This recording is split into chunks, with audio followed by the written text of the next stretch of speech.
like baking, so I'm going to go and see what they're doing in the store. Hello.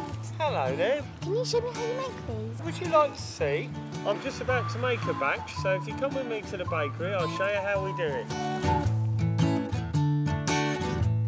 We make lots of different scones.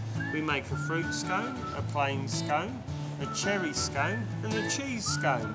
We use specification sheets. They show you exactly how to make the products and how much ingredients we need to use. The basic ingredients for any scone are self-raising flour, butter and milk with a pinch of salt. Extra ingredients such as sugar and fruit or cheese can be added to create sweet or savoury variations. When baking in large quantities here in store, to save time, the bakers use a pre-made mixture to which water can be added. This means they can make many scones at once without having to combine ingredients themselves. Whatever the quantity, the proportions of ingredients have to be correct.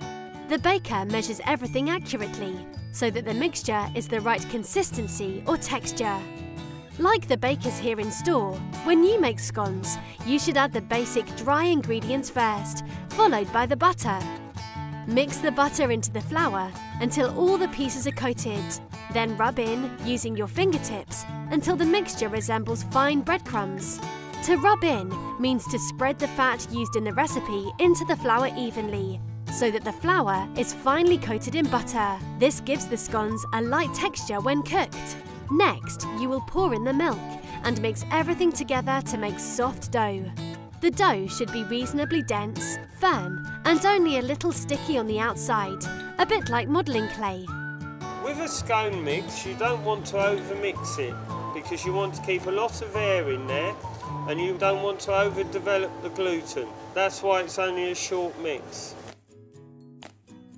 We need to mix the fruit for just 1 minute because it's really important that we don't break the fruit up and that we have it evenly distributed amongst the scones.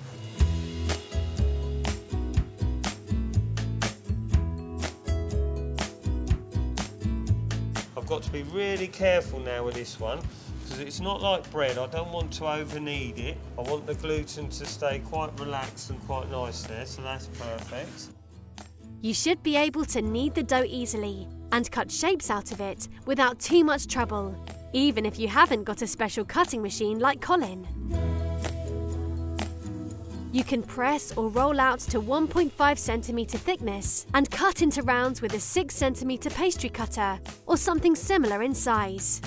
Don't forget to gather up the scraps of dough, knead briefly, roll out again to cut out further scones so you're not wasting lots of dough. You might want to brush the tops of savoury scones with milk and dip them in a little more grated cheese before baking. We evenly space these out because they're made with self-raising flour and they need space to grow. We use an egg-based glaze and as you can see, I'm just painting them nicely so they get a nice finish to them. That's lovely. They're ready for the oven now. Would you like to see where we bake them? Yes, please. Follow me.